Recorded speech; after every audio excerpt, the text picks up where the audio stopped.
It's another beautiful Wednesday morning in the big and beautiful city of Ibadan. The time is 9:33 and you're on to Solutions and 939 FM. The program is from the dailies where we get to take you through the front page stories of our newspapers. My name is Adedamola Lafewa, and as usual I have a comrade Ayodeji Ajishokwe joining me live in the studio this beautiful Wednesday morning. Top of the morning to you, comrade Ayodeji Ajishokwe. Yes, top of the morning to you, my dear comrade brother, and of course to our esteemed listeners and viewers wherever they may be, as we wrap up the month of July. The seventh month. The seventh month. We're going past the halfway mark. That's is it the third quarter now?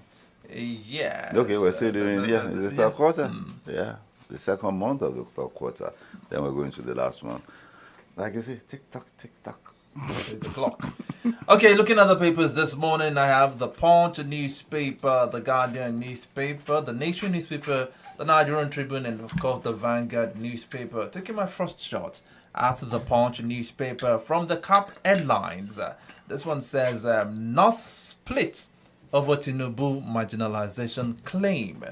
And North split over Tinubu marginalization claim. Trying to read the riders. President abandoned North, says ACF, that is Arewa Consultative Forum. President abandoned North. Okay, and another one.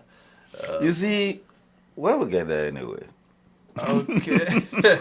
Okay, the second rider says that northern leaders impoverished region. Kaduna governor. When we get there. Okay, when we get there, moving away from that to 210 trillion naira audit. Senate demands NNPC response in 3 weeks. Page 32 of the Punch has that story. And this is coming from the health corner. Sometime last week we talked about the doctors planning strike, but now nurses seem to have joined that strike action now. Nurses shun FG talks begin warning strike today. Page 40 of the Punch has that story. States accuse FG of sabotaging power sector decentralization. And the biggest story on the front page of things are revving up in that sector too. Yeah, definitely. A critical sector. On the front page of the Punch newspaper, the biggest story says power rotation debate eats up as North reviews Tinubu's scorecard. And the riders, Tinubu must complete 8 years, say Afenifere Middle Belt Forum. And the second rider, opposition tackle APC's zoning stand. Moving away from that one, Olubadan Olakuleyin for burial, August 8.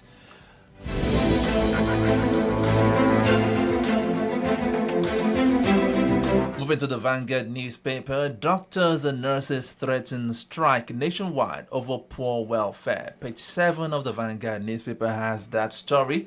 Tinubu reassures North of development as ACF chair, ex-SGF kick. Trying to read the numerous riders under that caption. My government will leave no region behind in development. Tinubu, northern governors reaffirm support for president. Call for deepened citizens' engagement. Boko Haram bandits. Did you hear that? I should take that again. Yeah. Call for deepened citizens' engagement. And you know the implications of that in the north when Most citizens are left out. Aha. Okay, now still taking the riders. Boko Haram bandits attacks declined under Tinubu Ribado. North marginalized under Tinubu ACF chair. Kwankwanso is right. North is marginalized. Babachir Lawal. And the last rider, Oaneze Pandef, MBF speak. Moving away from that now, quality of LG elections still low, says INEC. The rider, CX expressed misgivings over Supreme Court's judgment on Rivers Council polls. I tell you, the front page of the Vanguard newspaper is quite loaded this morning. 2027 ADC might become another PDP or APC if Lukman warns. And another one, British High Commission CDS decry killing of 38 kidnapped hostages after ransom payment. Page 9.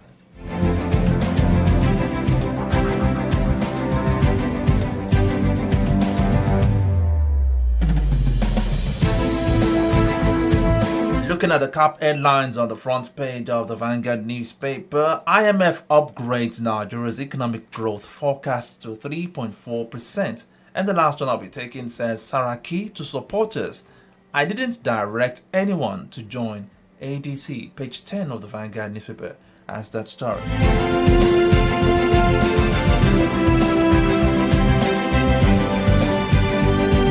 Still looking at the front pages of different newspapers, there's a Wednesday morning, day number 30 in the month of July. Makinde Abiodun meet in Ibadan to strengthen relationship on agric security, others. The scorecard, of Ogun, Abiodun, in fact, Abiodun? It's not looking tidy. I mean, I was looking at the labor leaders there. The minimum wage issue in Ogun State. The basic pay in Ogun still remains about 19,000 when Oyo is paying at 54. Oyo is the biggest in the southwest geopolitical. In fact, after Lagos, it's just slightly behind Lagos. You know, how can you be paying? So they are building the minimum wage around the basic pay of 18,000, 19,000. That's and that determines what you go away with. Okay, looking at the IMF story again, IMF raises Nigeria's 2025 growth forecast to 3.4% amid global optimism. And the biggest story on the front page of the Nigerian Tribune this Wednesday morning says that presidency North should wait till 2031. Akume. Two riders under that caption, North not getting deserved attention under Tinubu's government, ACF. Tinubu has kept his promises, says Northern Governors Forum. Moving away from that now, Tinubu's wife visits Benue, donate 1 billion naira to victims of elder farmer attacks. PDP blasts ADC, accuses party of unprovoked attack. ADC will not condone anti-party activities in discipline. David Mark. I want to see that one and die. You say what? That one I lie. Okay, maybe Who are the people? Where are they coming from? Isn't not PDP, David Marks and their likes? People that were once accused of anti-party activities impunity in their original party. Okay, let's keep our fingers crossed and see how that plays out. Moving to the Nation newspaper now. Ladoja, I will prioritize filling vacant positions in Olubado chieftaincy line. Yilwatda, Akume, Yahaya Sani, rally North for Tinubu. Okay, trying to look at other stories there. PDP ADC lock hands in supremacy battle. Mark Arebeshola take oath of office. Federal government gives automatic employment to 200 outstanding youth corps members. And another one, First Ladies RHI lift Benue attack victims with 1 billion naira. Patients discharged as nurses join doctor strike in Lagos. Page 5 of the Nation newspaper has that story.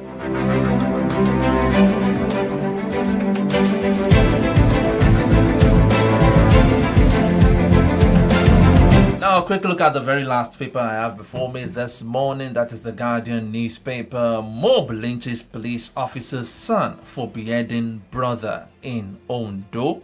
NDLEA auctions drug traffickers' properties in Lagos, Kano, Ondo, Ogun. 210 trillion naira audit gap. I needed time to get it right. NNPC boss tells Senate. And the biggest story says Disco's overbilled Disco's overbilled 2 million customers struggle with metering efficiency. Page 6. Unless there are entanglements in the power sector. The first thing is that this thing they call subsidy, it's a complicated one. It's not as straightforward as it looks. And then the issue, you just look at that story. Overbill. How can you overbill? If there is a proper billing system. Billing system, yeah. Just provide meters. You don't want to provide meters. What kind of Madaru or GPT is that? How can you provide service for me and it is not measured? And you just bring the bill. This is how much you owe. And, if I don't pay, you cut supply. It looks more like a daylight robbery. Moving away from that now, northern leaders criticize Tinubu's record as governor. Others rally in defense. Nigeria's economy to grow by 3.4% this year, IMF affirms. And talking about insecurity issue now, current security architecture can't contain insecurity, Aliyah says. And another one, Nigerians spent 1.3 trillion naira on PMS in June as Dangote marketers deep in competition. And the last one I would like to take, FD cautions as Ghanaians allege ritual killings, prostitution against Nigerians. It's 9:44 on Solutions at 939 FM. The program is from the dailies where we get to analyze different stories in the papers. I would like to start with this story on the front page of the Punch newspaper saying that North splits over Tinubu marginalization claim. Now, we've heard so many northern bigwigs coming up to say that truly that part of the country has been drastically marginalized by this present administration. We've had the likes of Rabiu Kwankwanso saying that. We've had the likes of Senator Ali Ndume. We have the likes of Senator Ningi saying that. We had Babachir Lawal all saying that. Now, Arewa Consultative Forum also came out to say that indeed the northern people don't seem to be part of Tinubu's government because they've been neglected. What do you make out of all this? And in all this, the only set of people that seem to be supporting Tinubu, saying otherwise, are the Northern Governors Forum, who are obviously APC members. You see, did you hear the tone of it? They're not talking about the people. They're talking about North. And when they say North, and we scratch the surface, okay, you see and discover that what they're talking about is their individual selves, not the people. There was a period I recall that, what do you call him? The perennial presidential candidate and aspirant, Atiku Abubakar, when he was vice president to Olusegun Obasanjo, he went to the north and told them point blank that it is the northern elite and leadership that has shortchanged the north. And when you use the north in that context, you're talking about the northern people. Okay. You understand? Okay. Because when you hear the people from the north, or even the south or southeast, all these geopolitical zones, and they say they have been marginalized. There was that noise from the southwest too, in the days of Jonathan, that there was marginalization. Understand? The man, marginalization. It was, I think they said then the Southwest didn't rank 1, 2, 3, 4, 5, 6, and all of that. They started making all sorts of. So the political elite are talking about themselves. They're not talking about the people. What makes you think that? That's the reality. Okay, what are they referencing? What is it in terms of projects? Is it in terms of education? The likes of Rabiu Kwankwanso did say that in terms of development, in terms of construction infrastructure, what did he narrow it down to? Government has not really. He talked about roads. Did you hear? You see, sometimes he spoke about roads. In fact, at all times, communication. You know that communication, verbal communication, constitutes only 15% of communication. Non-verbal constitutes 85%. I watched intently when Rabbi Musa Kwakwanso was speaking. And off the cuff, he said, and we hear they are building a road from Lagos to Calabar. That is not interrogating. That was just skirting around it. And he got the attention he deserved. He got the attention he wanted, really, desired, you understand, by saying that. That's not... Are they talking about education? Have you ever heard northern leaders talk about education of their people? Have you? When last did you hear northern leaders say education is critical to growth and development? What is federal government doing? We need this for education. Have you heard them? They don't talk about education because the education will liberate these people. You understand? They are the ones oppressing their people. They are the ones holding them captive, the political and the spiritual elite in the north. You understand? That is why they go around and they start strutting around and start saying the north, leadership in the north will tell them what to do. For God's sake. How can you say, what kind of people are the people you say, snap a finger and say you go this way? Like Bala Mohammed once said, we played it, was it on Friday? I mean, what? I mean, and this that they control the people. They tell and people you know that is leadership. Is that leadership? Or enslavement? Or captivity? Is that leadership? Is when you snap your finger at a people, we're not talking about 100 people. We're talking about tens of millions of people here. Probably over 100 million people. And you say you control them. Come on. You know, when I see the northern elites saying all this, I begin to wonder what magic did Buhari do, even when being a northerner, what did he do over there to at least to alleviate the sufferings of the northerners then, as a president, that they are putting so much blame on the doorsteps of... I think we should also add to that, what did he promise them? You're talking about Tinubu? Buhari. Okay. What did he say during his electioneering? The man was just clenching his fist and they were calling him Megasikia. You understand? This thing was based on perception, incorruptible, and all of that. Same thing goes for Shehu Shagari, incorruptible. But you are sitting in the midst of robbers. You are presiding at the meeting of robbers. You see no evil, you do no evil, you know no evil. But they surround you. The man was unable to procure 20 million naira, what do you call it, form. They had to get forms for him. He wants to go to London. He called somebody, Mufelo London. They will arrange how to get there. They will provide a charter aircraft. They will provide, all of that, hotels. Everything will be paid for. So, are you asking questions? Even his children's school fees. Yes, he said so. That man. His children schooling abroad. Yes, they said this poor man, his children are schooling in Switzerland. Switzerland is one of the most expensive places to get a higher education. So all these things, we are not interrogating it. You see, but I have one question. How did Obi get all those votes in 2023? Huh? Do you think people are not scrutinizing? Now, are you saying in essence that all these allegations by this Arewa Consultative Forum leaders, the northern elites against Bola Ahmed Tinubu's administration are unfounded? Somebody tells me that is it all a kind of a gimmick to just get a northern presidential candidate that they will all go for? I will situate it in this context. Somebody keeps telling me that we are practicing what he calls feeding bottle federalism. Break it down. Okay. The feeding bottle federalism is that the federal Abuja will load the feeding bottles and hand them to people, and they are reloading it.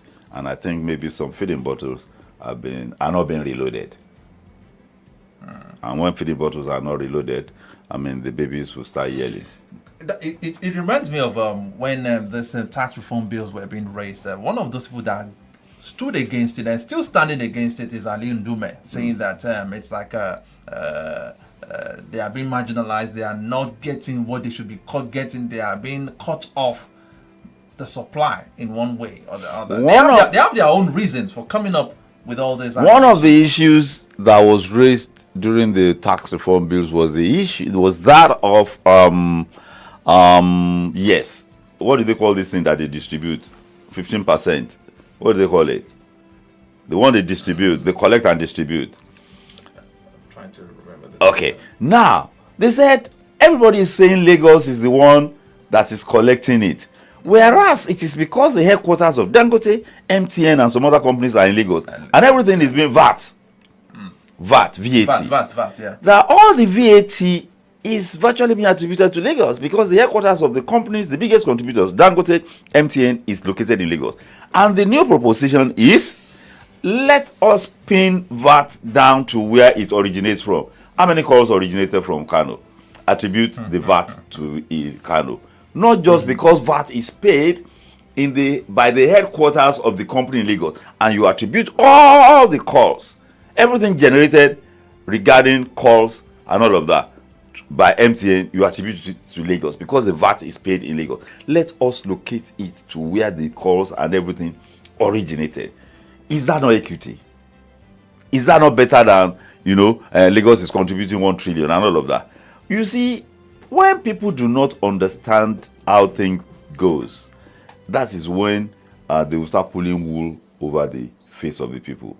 And the uninitiated, as they say, and many are uninitiated, they will say they are fighting for us. But another interesting thing to note is the fact that of all these elites, northern elites saying all this, it seems only the members of the cabinet of Bola Ahmed Tinubu, even though some people that seem have come out to say that no, he's not doing enough. People from the APC now saying that he's not doing enough for the northern, but it seems what is he doing for the south? It's only the Northern Governors Forum and maybe some cabinet ministers that are saying otherwise. We don't live in the north, so those people are close. I believe that those northern leaders are. I have lived in the north, but at present now. Okay, who are the people?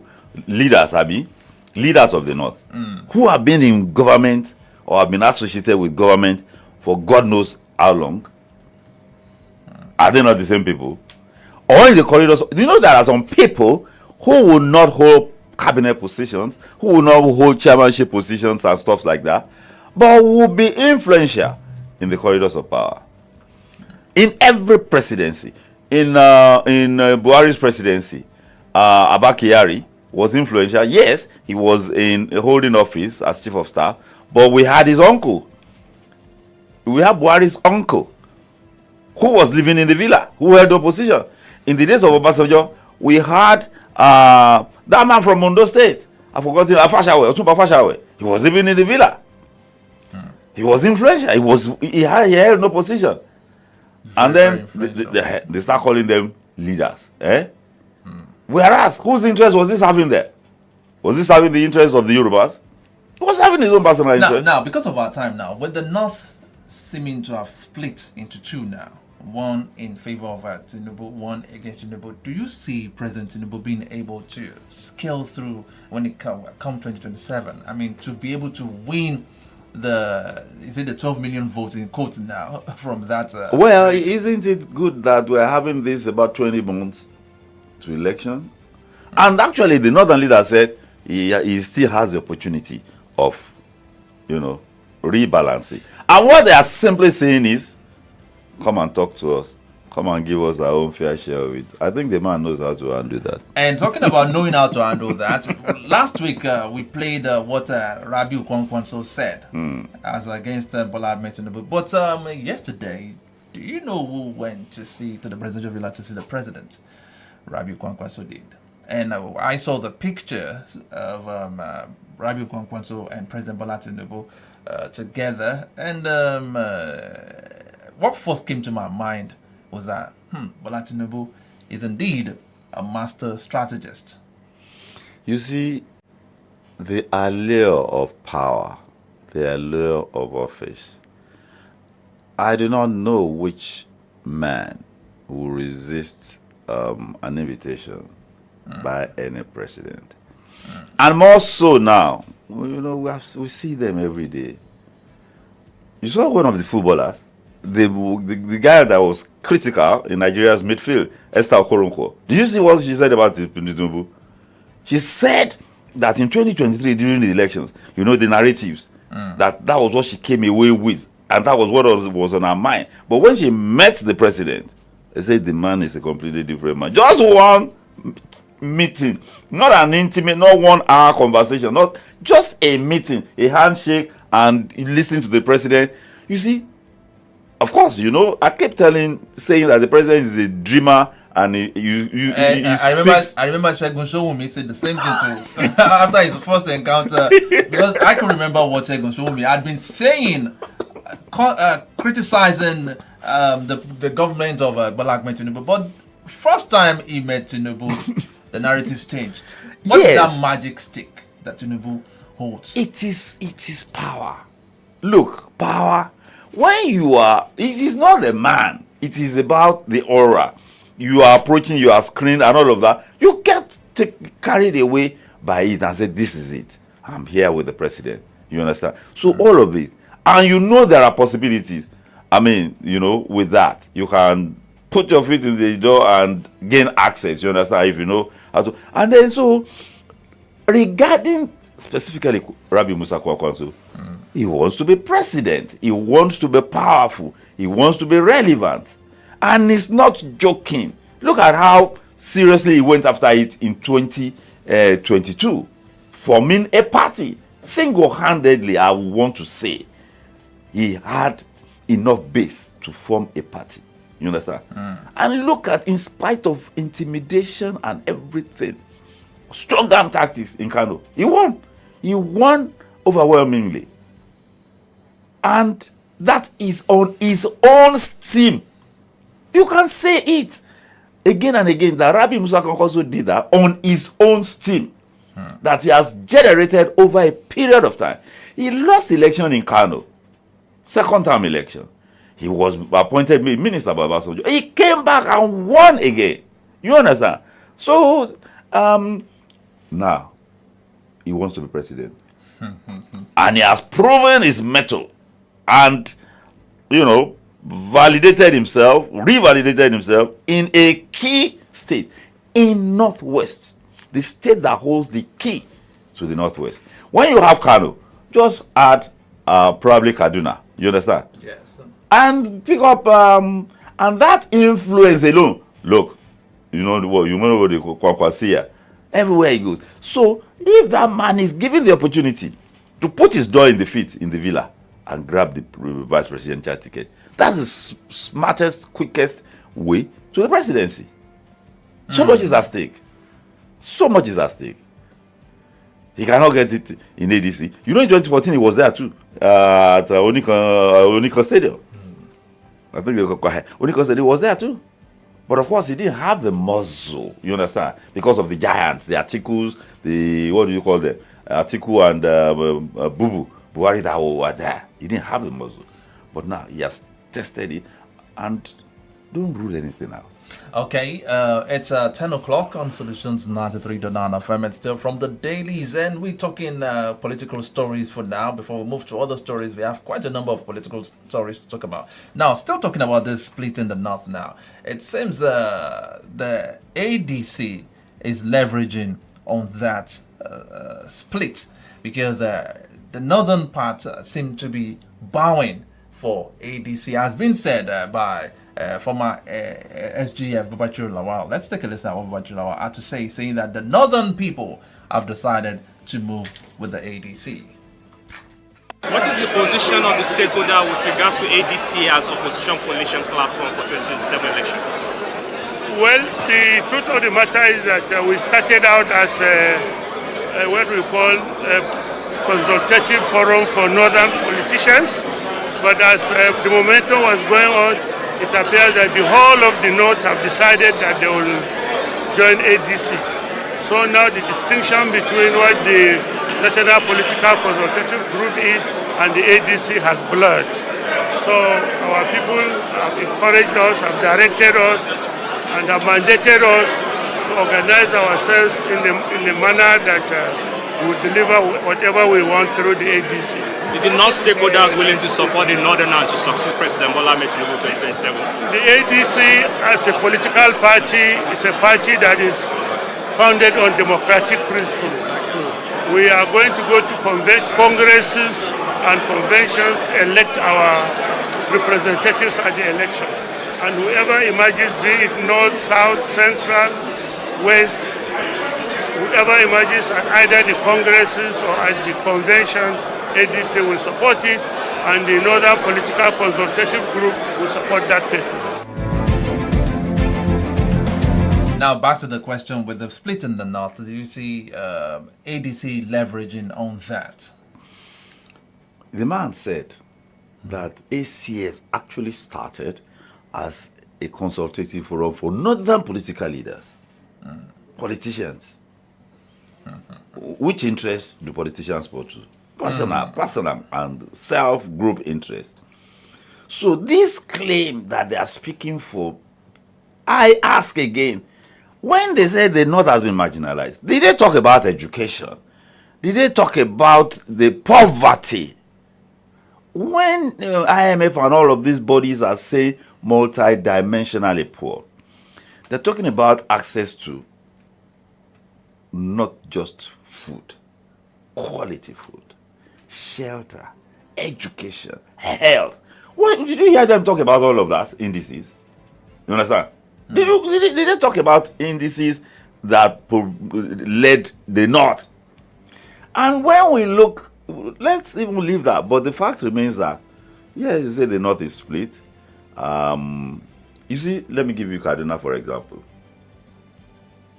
Do you think Rufai can go back to Kaduna and Sonny won by razor-thin margin?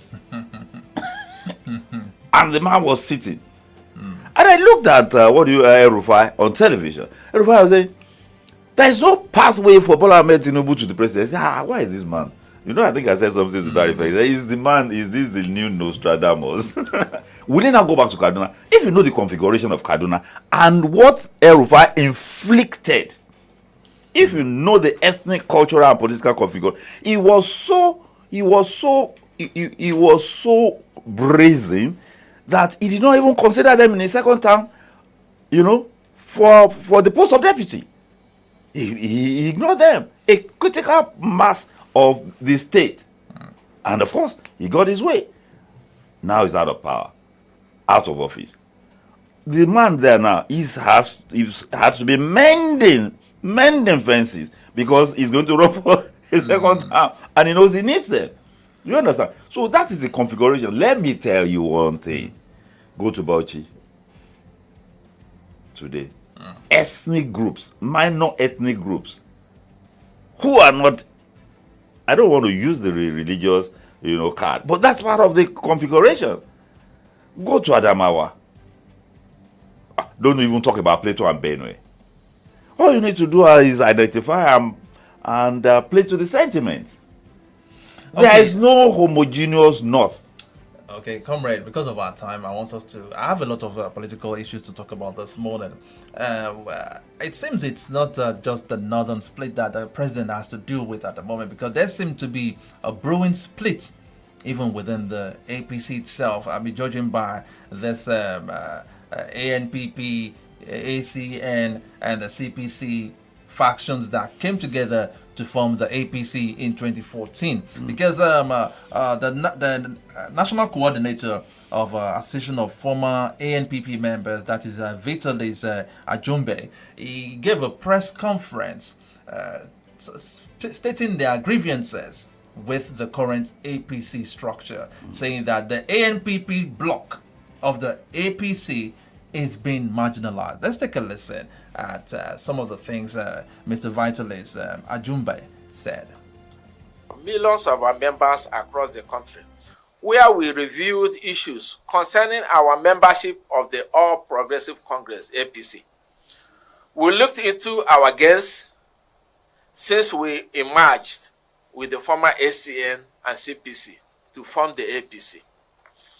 When our late national chairman, Dr. Ogbonnayono, initiated this move to bring ACN, CPC, and ANPP together to form a mega party, our desire then was to form a mega party that would not only defeat PDP, but also to give Nigerians good governance. When APC was eventually formed, the interim leadership offices were equitably shared amongst the legacy parties of ACN, ANPP, and CPC, plus some factions of PDP, ABGA, and DPP, which joined the merger. 2. In the unanimously adopted formula for the sharing of the party positions, the interim national chairman was allocated to ACN, as it had 6 governors, serving governors in 6 states. ANPP, which had 3 governors in 3 states, was allocated the position of interim national secretary. CPC, which had 1 governor, was allocated the position of national treasurer. A faction of ABGA, which joined then, was allocated the position of interim national organizing secretary, while the group from DPP, which had no state, was allocated the position of national auditor. Other remaining offices were equitably shared among the parties that came together to form APC. We hoped for better days ahead in APC, but the reverse is now the case. 3. The ANPP bloc in APC suffered serious political marginalization, so segregation, under the late General Muhammadu Buhari as our president for the 8 years of his reign. Late Muhammadu Buhari abandonment of ANPP, where his political career as a member of ANPP started, and secured presidential tickets when he ran twice, was quite inhuman. Ideally, he was supposed to treat us like members of his family if he had studied his political genealogy tree very well. But alas, he read his parrot fashion, and that was why he treated us like a club of political pariahs. The reason for our ordeal under Buhari was that President Buhari wasn't a well-groomed politician like the incumbent president, Bola Ahmed Tinubu, who started with a parish pump politics to his current status in Nigerian politics. If politics is truly about equity, justice, and fair play, members of the ANPP bloc in the APC should have been given sensitive political positions under President Buhari as the second largest partner of this merger. But we were not, but rather subjected to nihility and political redundancy. ANPP bloc in APC, which parades seasoned and tested politicians like the Vice President of Nigeria, Senator Kashim Shettima, serving governors like His Excellency Professor Babagana Omara Zulum of Borno State and His Excellency Maimala Buni of Yobe State, former governors like Alhaji Atahiru Bafarawa, Senator Irima Bakura, Senator Alumod Sherif, Senator Adamu Alero, Malam Ibrahim Shakarao, Alhaji Isa Yuguda, Senator Abdulaziz Yari, Alhaji Mahmoud Aliyu Shinkafi, serving and former members of the National Assembly like Senator Alin Dume, Senator Kawu Sumaila, Senator Barau Jibrin, Senator Muhammadu Mungunu, Senator Aliyu Lawa Silva, plus many members of the House of Representatives and States Houses of Assembly. At the APC National Party level, leaders like Chief Emmanuel Uku, who is the Deputy National Chairman South, and His Excellency Suleiman Muhammad Arugungu, the National Organizing Secretary, and my humble self, played very significant, important roles, including funding the process that led to the formation of APC. 4. When President Bola Ahmed Tinubu, as a public-spirited grassroots politician, was elected, we thought he was going to change the trend within the shortest possible time.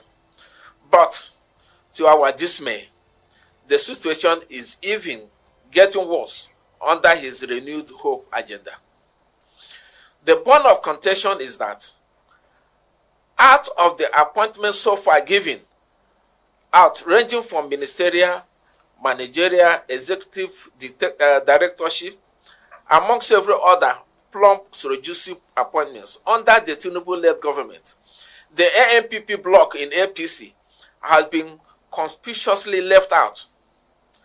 There was never a time we doubted the political shrewdness of President Bola Ahmed Tinubu as a thoroughbred politician, whose coming as the president and commander-in-chief of the Federal Republic of Nigeria was seen as the coming of the Messiah to set democracy free by ensuring that equity, justice, and fair play are given the free hand to flourish, unlike what we witnessed throughout the 8 years of his predecessor.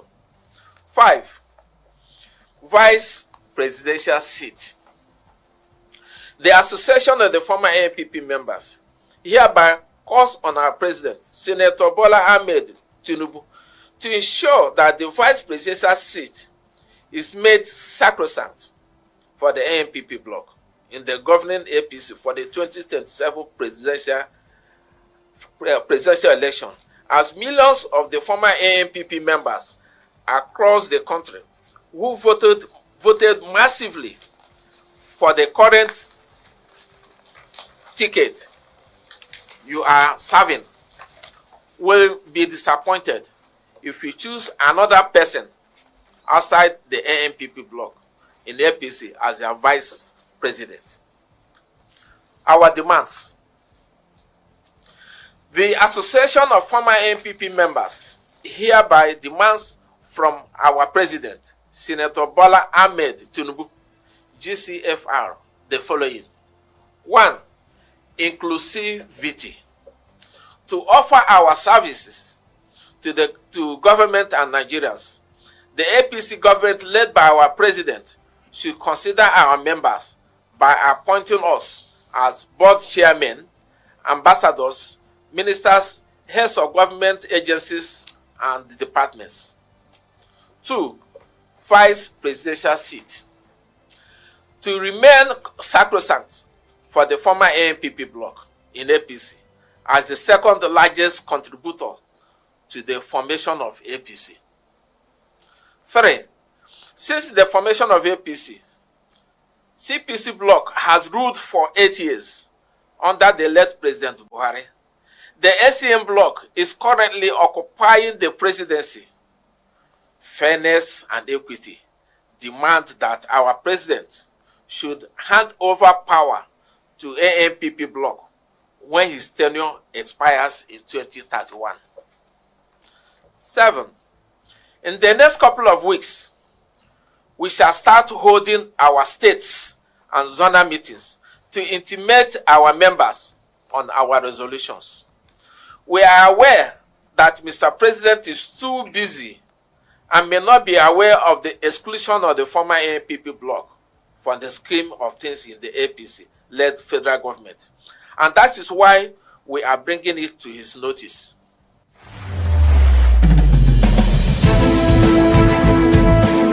The voice of the National Coordinator of the Association of Former ANPP Members, that is Professor Vitalis Ajumbe there. Personally, when I saw this, I was kind of surprised because I didn't know that they're still maintaining blocks within the APC since they all merged. I mean, the CPC, the ACN, and the ANPP all merged in 2014 to form the APC. But still talking about still maintaining that, okay, this is my own block. Well, I think that's the usual practice. So sometimes we call it factions here. And I keep saying these things are not factions. Factions, when you use... That's why I didn't want to use the word faction. When you use a block. faction, when you use the word faction, you are suggesting pulling apart. Okay. You know? I mean, okay. I mean, this body is made up of a head, torso, legs, and do you want to call body parts factions? Okay, comrade, please. You continue from this point. Let's go on this commercial break. Yeah. We'll be right back. It's still AM update from Solutions Not 3.9 FM. Let's go on this break. Unstoppable you, fueling your vitality the whole day through. Embrace each challenge with renewed might. With Supermalt, your performance takes flight. With 20 essential vitamins, minerals, and nutrients, one Supermalt multivitamin after breakfast every day keeps you going.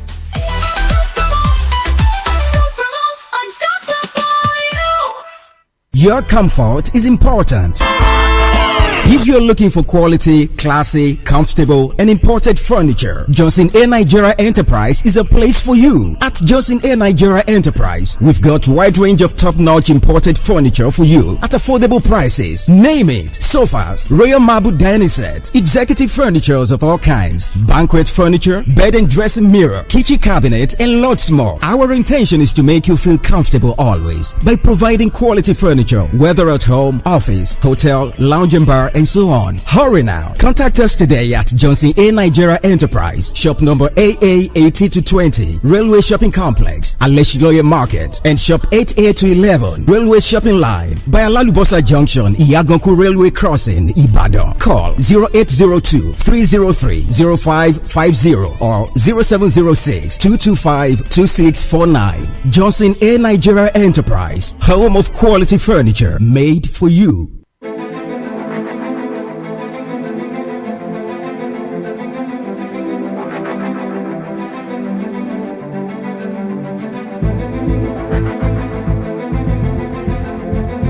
You're welcome back from that short commercial break. Still AM update on solutions and 93.9 FM. So, comrade, you have the floor now. Yes. So, there are tendencies. There's no political grouping that will not have tendencies. But the fact is that a goal is clearly defined, and everybody, all tendencies, key into that goal. It's just a matter of strategies and tactics. So that is where there are no factions. Factions sounds like something you are pulling apart. Political parties have clearly defined goals towards which they are moving.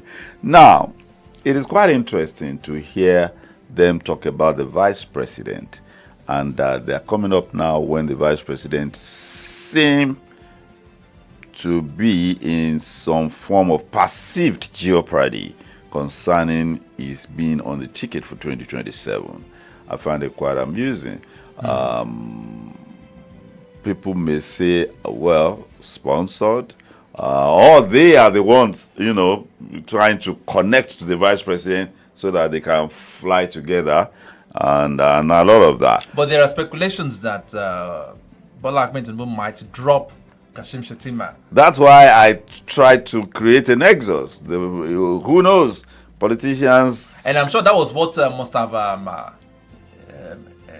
made this the ANPP bloc to come up with this communique. Okay, all those people they are mentioning, Yerima and all of them, especially in the northwest, are they identifying? Did you ever hear them identifying with the ANPP? I was shocked. I told you when no, you was reading out they do I not. was shocked that they do these not. names. They do not. They are identifying with the north. They identify with Buhari and all of that. You see, people just use these platforms as launch pads. As soon as they grab the branch of the tree they want to grab, the launch pad can as well. They discard it. Discard it. But it is all politics. And you see, those who are the handlers of the president, certainly are listening. There are some people who don't hold political offices. They're in the corridors of power. They have their roles. They have access. And they have their influence. They have their influence because their judgments are relied upon. They don't attend formal meetings, but, they are the people who are there 2 a.m., 3 a.m., and you see them going out of the villa at 4 a.m., 5 a.m. when the president is going to bed and all of that. They are the people they call the power behind the throne. Did you hear Undume say that he used to access Tinubu's bedroom? Do you understand? Yes. I mean, who wants to lose that kind of privilege? Do you understand? So when you are shut out, I mean, you are nice. If you are a man that is only natural, but turning it into. Did you hear that he was the one that was handling International Conference Center? The man was the one whose company was giving the International Conference Center, and they were making returns of 50 million, 55 million, and they said the man wanted to access Tinubu. But to say, I don't cut this. We're talking about feeding bottles. Feeding bottle federalism. That's one of the feeding bottles. And when they repaired the feeding bottle started returning hundreds of millions. According to Wiki. According to Wiki, who named the cafe inside the International Conference Center Wiki Cafe, All this egomaniacal stuff. So, that is the feeding bottle, federal feeding bottle we are talking about. There are so many of them. So, when you hear people talking about the North has been marginalized, the West has been marginalized, even when they were shouting West was marginalized, when Obasanjo was president, what did the West get from it? Lagos-Ibadan Expressway remains uncompleted 25 years after. Ibadan-Ilorin Road remains uncompleted. There is even no road between Sango and Abeokuta. You understand? So all these things, people should, that's the sad part, where those who should be, setting the agenda. It is the politicians setting the agenda for us. Can you imagine? In 2023, it was the turn of the South. It was the Christian Muslim and all of that nonsense. Is that the agenda for development? Is that the Nigeria's agenda for development? We joke too much about these things, and the people busy following and running after them, they benefit nothing. What do they benefit? These things that these ones two are doing, they're just looking for their own feeding bottle. You understand? It's just the quality of what you get in your feeding bottle may differ. Okay, you're talking about feeding bottle. When Peter Ayodele Fayose spoke publicly at the rally in Ekiti days ago, and he publicly canvassed for vote for Bola Ahmed Tinubu's second term in office, and also the governor of Ekiti State. People said that, maybe he has like the feeding bottle thing too. But he went ahead and stated that he had his reasons for doing those public announcements, saying that the PDP that he seemed to be with is in shambles already. And if we see Peter Ayodele Fayose has gone that way, Senator Abiodun Olujimi has also gone that way too. She was at the rally too, and she also declared support for the second term ambition of President Bola Ahmed. This is a PDP senator. We've had the likes of Demola Adeleke, the governor of Osun State. Olujimi is still in the Senate. It's still in the Senate. I'm saying that it's still in the Senate. PDP senator. We have the governor of Osun State saying the same thing. We have Olagunso Oyinlola saying the same thing. But let's take a lesson at Ayodele Fayose, predicting that come 2027 presidential election, PDP will come fourth, not first to Ipokeri. Let's take a listen. In the same PDP, former vice president had left, the vice presidential candidate had left, governors had left, senators had left. So even when you have what is it called? A NEC or a convention. So to where? To what end? Is it for participation? Today I am telling you, the PDP will come forth in the general elections. The PDP will come forth. In most states, they are already compromised. They have eased out so many leaders. It's good for them. But let me remind you, Shehu, I was part of the G5. I wasn't the only one in G5 at the time. We have sitting governors. Governor Wike, Governor Makinde, Governor myself, others, we are part of the G5. So it's not whether I'm trying to find my feet. I was very clear. Then when your king's man wants to be president and he has capacity, so what should you do? You should fight him. You should throw him under the bus. I have been like this, not the 2027 election. Go back to Ekiti. Every one of us has a home state. We have our hometowns, home state. In Ekiti, the governor there is being supported by all the former governors, which is the first time in the history of this country. Governor Shagudi is on board. Governor Fayemi is on board. Governor Adebayo is on board. Myself, I'm totally on board. So if you call that anti-party, good luck to PDP. Ayodele Fayose there as a wrap-up, comrade. You said your Greensman is on the ticket. You want to throw him under the bus. Is that politics? No, we are just playing. Is that another feeding bottle? They were just playing rudimentary, primordial stuff. He said his kinsman is on the ballot. Is he about your kinsman? And well, he added the fact that he has capacity. It is quite interesting. You know, Ekiti has always been unique, for a while now in terms of support. How they just drop party affiliations and support someone. In spite of the bitterness of their battles for office. Fayoshi versus Segun Oni. Fayoshi versus Fayemi. Segun Oni versus, bitterness. But, I think they are probably more straightforward people than other Yoruba subgroups. So, that is it. Ekiti is following Tinubu. Ekiti is following the governor, the current governor. And Fayoje kept boasting that he scored 16-16 and cleared all the words which are facts of history. Definitely. That cannot be reversed. Though they claim that all APC, APC was being put together then, all APC stalwarts were quietly picked up and all of that. The machinery of state was, coercive apparatus was deployed. Yes, but believe you me, 2027 is still far away. I have seen elections that in daytime like this, people were talking NRC.